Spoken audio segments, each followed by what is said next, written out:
हाम्रो काटेर यदि खसी भएको भए चक्क त्यो कसैले काटेर टाँगेको भए त्यत्रो कोठा जस्तो हुँदो रहेछ मान्छेको छाला। हाम्रो आन्दोलन झन्डै यहाँदेखि ताने नि ऊ चाहिँ भित्ता जति पुग्छ नि।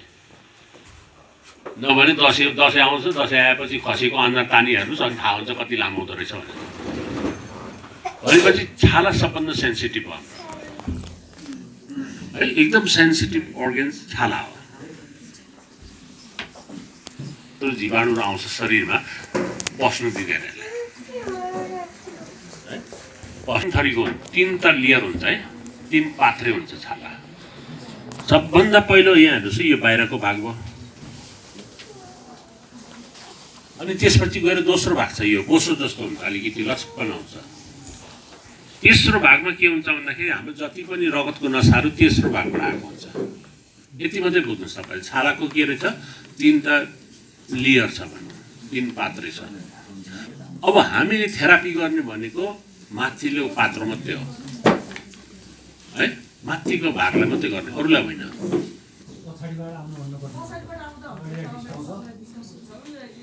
पछाडि ढोका खोले हुन्छ, अहिले पछाडि खोले हुन्छ। हामीले चलाउने भनेको छालाको सबभन्दा माथिल्लो भाग मात्रै हो, तल्लो भागलाई छुँदैन, मध्य पनि छुँदैन, तल्लो पनि छुँदैन। हामीले मध्य र भित्री भाग हुन्छ, फरक छ यसमा अलिकति है।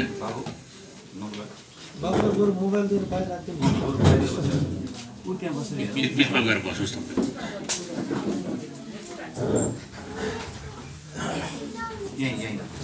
भाग हुन्छ 3 है, पाथीको लेयर पहिलो, दोस्रो, तेस्रो भन्दाखेरि यहाँ देखाएको छ इपिडर्मिस, डर्मिस र हाइपोडर्मिस। अब अहिले यति मात्रै बुझ्नुहोस् कि हामीले थेरापी गर्ने भनेको यो माथिल्लो भागलाई मात्रै हो। अब यहाँनिर हेर्दाखेरि महिला र पुरुषको छाला फरक छ। अब पुरुषभन्दा महिला किन छिटो बुढी हुन्छ, यही हो, यही ठाउँमा। अब यहाँ हेर्नुहोस् त यो तल छाला एउटै हो, सबै एउटै, तर फरक के छ, कोलाजनमा फरक छ। महिलाको सिधा हुन्छ, पिलर जस्तो उठेको हुन्छ, पुरुषको क्रस भएर बसेको हुन्छ। यो सिधा के भयो त, छिटो भाँचिन्छ नि, यो भाँचेपछि छिटो चौरी हुनु कारण त्यो हो महिलाहरूमा। कसै के भन्छ हो स्वास्नी त बुढी भएछ, यो त तरो छिटै छ भन्छ नि, त्यो कारण कोलाजन। र महिलाहरूमा छिटो एकदम छिटो तपाईँको इन्टरनल एक्सटर्नल स्ट्रेस परेपछि चौरीपन दिएको कारण थियो। अरू के पनि होइन, छाला एउटै हो सबै, तर के छ भने कोलाजनको पिलर भनौँ न, घरको भित्ताको पिलर भने जस्तो पिलर फरक छ। क्रस भएको हुँदाखेरि पुरुषको चाहिँ बलियो छ, कति भाँचिँदैन, तर महिलाहरूको सिङ्गो हुँदा यसरी ठाडो हुँदाखेरि त्यो जान्छ छिटो है त, बच्चाहरूको त्यो कुरा। अब हनी थेरापी गर्दाखेरि के फाइदा हुन्छ त, त्यो तपाईँले बिरामीलाई बुझाउन सक्नु पर्यो होइन, यो चिज फाइदा हुन्छ है भनेर। जस्तो नम्बर 1 मा के छ त भन्दाखेरि महकेको लागि हो, महकेको लागि भन्दाखेरि गुड स्किन। जसले मह प्रयोग गर्छ नि, यो अघि पहिलो स्लाइडमा थियो नि, महमै डुबेको, महिनाको एकचोटि मह बात लिन्छ कि हनी बात, चट्ट मह दल्छ शरीरभरि, अनि 15-20 मिनट बस्छ तपाईँको। के हुन्छ भन्दाखेरि तपाईँको शरीरमा कहीँ दुखेको छ, कहीँ के छ भने महले के भयो त पानीको रस निकाल्ने भयो, कहीँ फुलेको छ, कहीँ के भएको छ। जस्तो टु मेनी वाटर्स होइन, धेरै पानी खाइयो भने के हो त, सेल त फुलेको हुन्छ नि त, त्यो पिसाबबाट जानु सक्दैन, सेलमा बसेको हुन्छ, महले तान्छ त्यसलाई फेरि, कि पसिना भएर निस्किनु पर्यो है। पसिना निस्क्यो भने तपाईँको पिसाब पाउँदैन फेरि, फेरि मान्छेले सोच्छ ओहो पिसाब आएन, समस्या आयो भन्छ, तर पानी त निस्क्यो नि त अर्को कोषबाट त, त्यो त्यतिखेर पानी जति खाए पनि हुन्छ भने खाने त्यो होइन। डाक्टरले भनेछ 4 लिटर पानी बचाउनु पर्छ बिहान उठेपछि, तपाईँ जति रोगी कोही पनि छैन, यो कारण है। र अर्को कुरो के छ भन्दाखेरि हनीले के गर्छ भन्दाखेरि हिलिङ ड्यामेज। अब हामीलाई थाहा छैन यहाँ कति कनाइयो, कति के गर्यो, कति घोच्यो, छाला माइक्रोस्कोपमा हेऱ्यो भने छाला च्यातिरहेको हुन्छ नि, चिरा परिरहेको हुन्छ अहिले तपाईँहरूको अनुहार हेर्दा टिलिक्क छ हो कि होइन? माइक्रोस्कोपमा हेर्नुहोस् त, छिया छिया परेको छ। हेर्दाखेरि त ओहो के राम्ररी रहेछ, चिटिक्क परेको भन्छ। माइक्रोस्कोपमा हेरेपछि छ्या कस्तो खराब रहेछ भन्छ, एकदम देख्छ। यो नङ भयो, नङ हेर्दा कति सफा छ अहिले होइन? माइक्रोस्कोप ठक्क राख्नुहोस् त, फङ्गस भुर्र उम्रिरहेको छ त्यहाँ।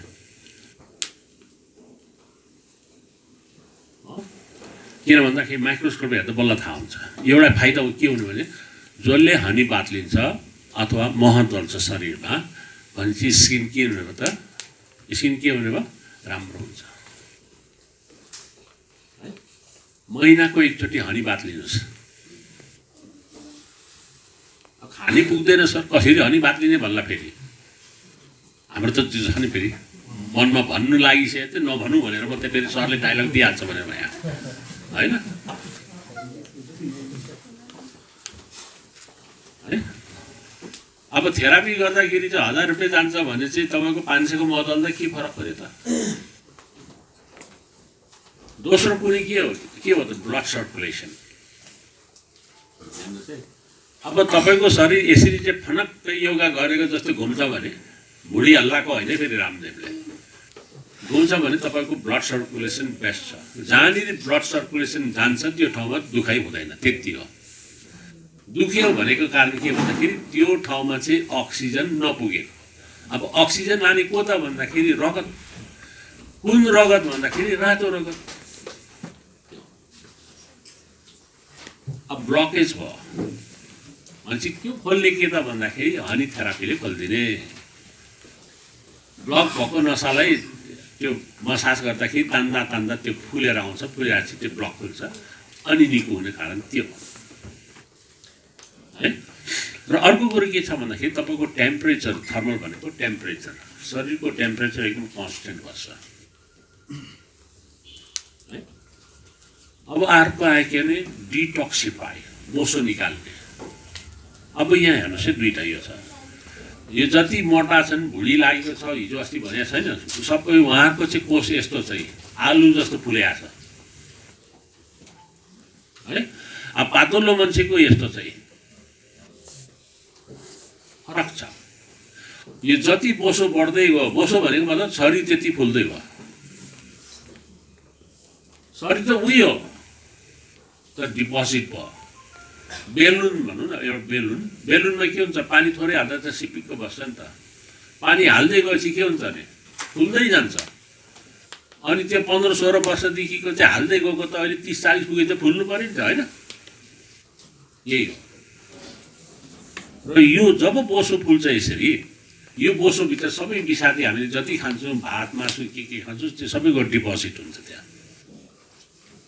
अनि पछि गएर दीर्घ रोग लाग्ने कारण त्यो। अब तपाईँले हेर्नुहोस्, अब नेपालमा जति पनि यो कुहिएर घुम्नु आउँछ यहाँनिर सबै पातलो मात्रै छ। अझै कोरियन यो जापानिजको त सिङ्गो जस्तो हुन्छ सबै। अनि तपाईँ एयरपोर्टबाट ओर्लेपछि तपाईँले सबैले फर्केर हेर्छ, यो त कस्तो मोटी पो रहेछ भनेर फर्केरै हेर्छ। अलिक चिनेको जानेको छ भने त्यो भुँडीमा घचेको घचे गरिदिन्छ, फेरि यसरी आउने पछि घच्छ, मान्छे पछि घच्छ फेरि, हो कि होइन? कोही गएको छैन बुझेर भन्नु त, हो कि होइन? कहिले कहिले त मैले पनि भोगेको छु, तर गर्दैन मलाई हतपत्ती, प्रोफेसर भएको हुनाले। त्यही पनि साथीले त भुँडी किन निस्क्यो भन्छ क्या। हेर्नुहोस्, यो शरीरमा हाम्रो छाला यसरी मरेर बसेको हुन्छ। यो जम्मा 30-32वटा लेयर हुन्छ है। यो हामीले नुहाउँदाखेरि यसो मार्छौँ नि, मार्दाखेरि निस्किन्छ नि, त्यो मरेको छाला निस्केको नि। अनि यो तपाईँको भन्नुहोस् 28 वर्ष भयो मान्नुहोस् तपाईँको एकछिनको लागि, 25 भनौँ, एउटा छाला चाहिँ तपाईँको त्यसको आयु जम्मा 28 दिन हुन्छ। 28 लाई 12 ले गुन्नुहोस् कति भयो? 1 वर्षमा तपाईँको 12 चोटि निस्क्यो 28 दिनको हिसाबले। अनि भन्नुहोस् तपाईँको 25 वर्ष पुग्नु भयो भने त्यो 12 लाई 25 ले गुन्नुहोस् त कति भयो? त्यति पात्रो जुन छाला छ नि तपाईँको शरीरमा टाँसेर बसेको छ, निस्किएको छैन त्यो। त्यही भएर के हुन्छ नि, छाला यस्तो सानो गहिरो छाला हुने कारण त्यो हो कि होइन? यसो तरुनी हुँदाखेरि त हावाले छुयो भने झिसिक्के हो नि 40-50 पुगेपछि ठेल्दा र गयो नि के भएछ भनेर हेर्ने भने त्यही हो कारण सेन्सिटिभ नभएको तर थेरापी गर्नुहोस् त फेरि हावाले छुएपछि यो थाहा पाइहाल्छ किन सेन्स भन्छ त्यहाँ छालामा है अग्लै हुनुहुन्छ कि अब हल्लाइदिनु हो माथि भुइँचालो आयो कि अघि दौडिहाल्नुपर्छ ए भुइँचालो आयो कि भनेर त भागिहाल्नुपर्छ नेपालमा त आउँछ इपिक जोनमा छ यहाँ 9-10 तल्ला बनाएर दङ्ग परेको छ यो कुन दिन भाँसिन्छ थाहा छैन मलाई 3 तल्लादेखि भन्दा बेसी नबनाउनु होला घर भाँचिन्छ दलदलेमा त थोरै छ सानो छ दलदले जस्तो ठाउँ भुइँचालो आउँदैन क्या त्यहाँ ठुलो घर बनाउने मान्छे छिटो मर्छ नि त्यो माथि नेपालीको त लिफ्टै छैन ओके भनेपछि यो चाहिँ हाम्रो 30-32 लेयर हुन्छ अहिले यहाँ थेरापी गर्दा देख्नुहुन्छ त्यो छाला कसरी निस्किन्छ भन्नु अब अर्को आयो के छ भने शरीरमा ब्याक्टेरियाहरू हुन्छ अहिले हामी हावाले लाग्यो केले लाग्यो नि ब्याक्टेरिया सबै आउँछ कुरा गर्दा मुखबाट निस्केर भाइरसै गएर टाँसिया हुन्छ अघि है शरीरभित्र भाइरस ब्याक्टेरिया टाँसिया छ योमा के पाउँछ भन्दाखेरि विशेष गरी तपाईँको यो हस्पिटलमा पाउने ब्याक्टेरिया पाउँछ इन्फेक्सन हुने ब्याक्टेरिया त्यही भएर हामीले छालामा अलिकति हुनसाथ इन्फेक्सन भयो भन्ने कारण त्यो हो र त्यो ब्याक्टेरिया तपाईँ जतिसुकै एन्टिबायोटिक दिनुहोस् पच्छ त्यसले पचेको हो औषधि जति सबै मेडिकल औषधि पचिसक्यो त्यसले एउटै पचेको छैन के भन्दाखेरि मौरी जाने वस्तु प्रोपोलिस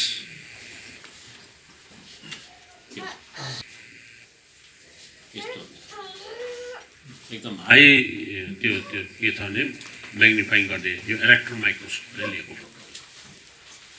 यस्तो हुन्छ अब अलिकति दाग आयो कनाउँछु त्यो कना यो ब्याक्टेरिया टन्नै हुन्छ नदेखेको आँखाले नदेखेको मात्रै हो यो अब आएर यहाँनिर के छ भने फ्याट रिमुभ गर्ने है यो जति पनि मान्छेले अहिले धेरै बिरामीले कति भन्छ कोही डल्ला आयो डुल्ली आयो सबै के पनि होइन फ्याट एकुमुलेट बोसो जमेको हो अब भरे गएर ऐनामा यसो हेर्नुहोस् तपाईँको बोसो कति जमेको छ नि देखिन्छ प्रष्ट देखिन्छ त्यहाँ यो जति बेसी भयो त्यति रोगी हो फेरि जति बेसी भयो अब महले के गर्छ भन्दाखेरि यो बोसो निकाल्छ यसले बोसो निकाल्ने काम गर्छ महले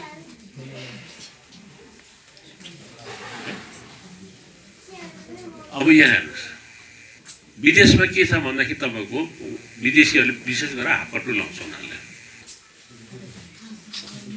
हापटु लाउँछ विशेष गरेर किन भन्दाखेरि उनीहरूले खासै त्यस्तो लामो लाउँदैन जहिले पनि हाप लाउँछ अब तर उनीहरूलाई चाहिएको कस्तो भन्दाखेरि यस्तो खालको स्किन हेर्दाखेरि राम्रो र सबभन्दा बेस्ट स्किन छाला